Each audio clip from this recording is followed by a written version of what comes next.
Usualmente, en el ámbito de la salud, es común escuchar hablar de consentimiento informado. Pero, ¿qué es consentimiento informado?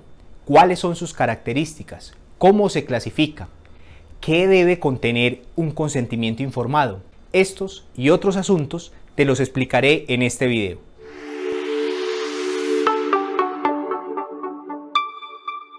Hola, mi nombre es José Manuel Flores Ramos, soy abogado con especialización en Derecho Médico y además soy profesional de la salud. Brindo mis servicios a todo Colombia con el equipo de Tu Jurista en Salud. En este video te hablaré acerca del consentimiento informado. Comencemos por decir ¿qué no es consentimiento informado? Consentimiento informado no es una firma en un papel. Consentimiento informado no es un formato estandarizado. Consentimiento informado no es un trámite en cabeza del personal administrativo. El consentimiento informado encierra un conjunto de acciones que, por un lado, contienen un deber profesional y por otro, un derecho fundamental de las personas. En este caso, los pacientes. Este derecho fundamental es el libre desarrollo de la personalidad, cuyo núcleo esencial es la autonomía. En últimas, como cualquier otro derecho fundamental, lo que se busca es la satisfacción de la dignidad humana. En el contexto médico-sanitario, este acto alberga, por un lado, las acciones del profesional de la salud para dotar de información al paciente y a su familia. Toda la información que estos necesiten, en particular el paciente, para la toma de decisiones de su condición en salud y su cuerpo. A la vez, este acto contiene las respuestas y decisiones sobre las intervenciones que, con base a la información recibida, el paciente adopte. La resolución 3100 del 25 de noviembre de 2019, es decir, la habilitación en salud, describe el consentimiento informado como la aceptación libre, voluntaria y consciente de un paciente o usuario, manifestada en el pleno uso de sus facultades después de recibir la información adecuada, para que tenga lugar ese acto asistencial. Para efectos, en el estándar de historia clínica, el consentimiento informado es el documento que se produce luego de la aceptación de las condiciones anteriormente descritas. En caso que el paciente no cuente con las facultades plenas, la aceptación del acto médico la hará el familiar, allegado o representante que sea responsable del paciente. Dentro de las características del consentimiento informado encontramos las siguientes. El consentimiento informado debe ser previo al acto asistencial, es decir, antes de esa intervención o antes de ese procedimiento. El consentimiento informado debe ser libre, es decir, no coaccionado. Esa palabra coacción significa utilizar la fuerza para que alguien te diga que sí. El consentimiento informado debe ser informado, valga la redundancia. ¿Por qué? Porque esa información tiene que ser suficiente y oportuna. Y esa información debe ser entendida por la persona que recibiría, en este caso, la atención. Otra característica es que el consentimiento informado debe ser cualificado. Es decir, según el acto asistencial, procedimiento o intervención, se brinda información sobre este y debe haber un cumplimiento de determinadas formalidades. Algunos teóricos sobre el tema realizan una clasificación de este acto, consentimiento informado, y esta puede ser según las formalidades en verbal o escrito, o según el mecanismo o momento de manifestación de la voluntad, en actual y previo. Existe también el consentimiento sustituto, que es la manifestación de la voluntad de un tercero por el paciente, cuando éste es, por ejemplo, incapaz. Respecto a qué debe contener el consentimiento informado, pues básicamente se utilizan las WH, es decir, las WH en inglés, es decir, qué se va a hacer, por qué se va a hacer, dónde se va a hacer, cuándo se va a hacer, qué riesgos implica llevar a cabo ese acto, qué alternativas existen a lo que se propone, qué pasaría si no se realiza ese acto asistencial. Entonces, básicamente, una de las competencias que se debe poner en práctica el profesional de la salud es precisamente esa competencia de la comunicación efectiva para dar cumplimiento a esos requisitos que te mencioné que debe contener el consentimiento informado. Si eres parte de una clínica o un hospital, o si eres un profesional de la salud y quieres que te ayudemos a diseñar o construir ese consentimiento informado y que cumpla todos los requisitos, contrata entonces nuestros servicios. Estaremos muy complacidos en poderte ayudar.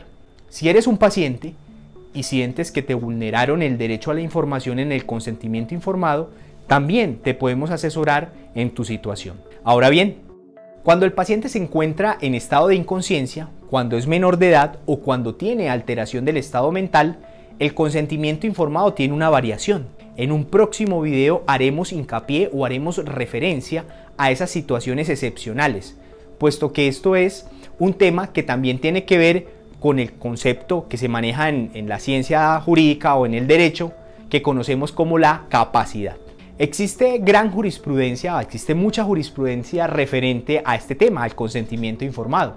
Esa palabra jurisprudencia pues hace referencia a las decisiones o sentencias que emiten los tribunales, como la Corte Suprema de Justicia, el Consejo de Estado o la Corte Constitucional.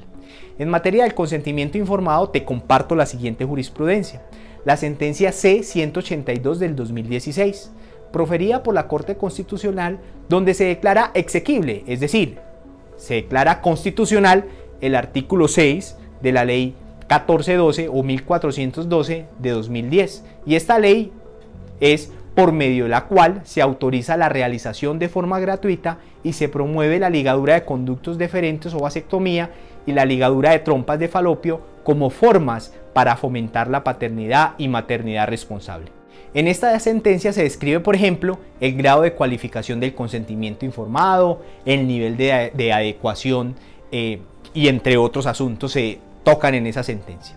Para concluir, pues en este video de Tu Jurista en Salud, te compartimos las definiciones de consentimiento informado, cuáles eran sus características, cómo se clasifica el consentimiento informado, qué requisitos mínimos debe contener el consentimiento informado y además te compartimos una sentencia de la Corte Constitucional.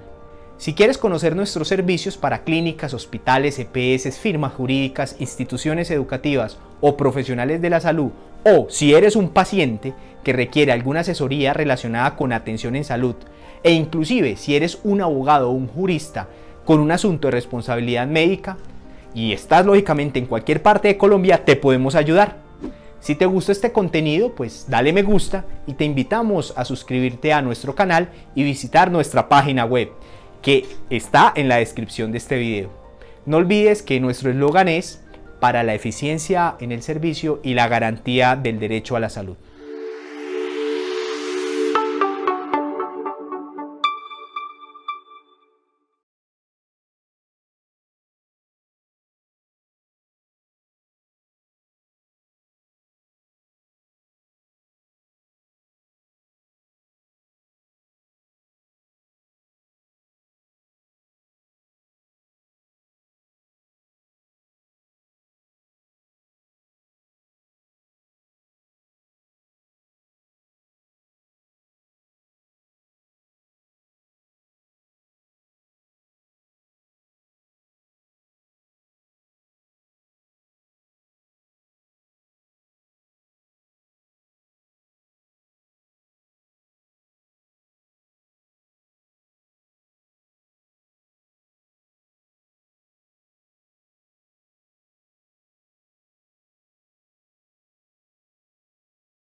Oye, y ahora que tocas este tema, esto es algo central que ha ocupado a muchos tribunales alrededor del mundo, también a nuestra Suprema Corte, y que está regulado en la Ley General de Salud, en normas oficiales mexicanas, el consentimiento informado.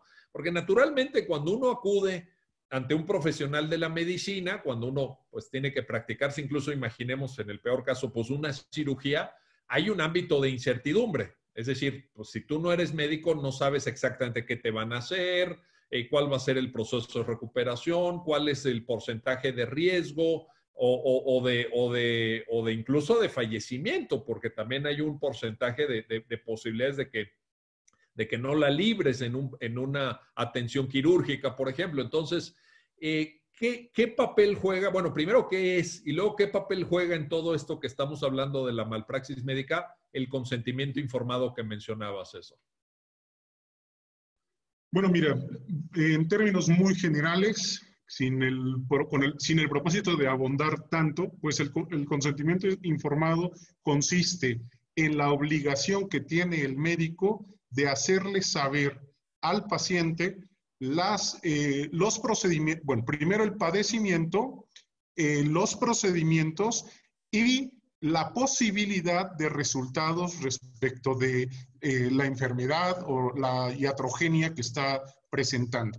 Esto significa que, bueno, pues tendrá la obligación el médico de explicarle, dice la Ley General de Salud, detalladamente cuál es el padecimiento que tiene, pero además también la Ley General de Salud establece que con un lenguaje apropiado.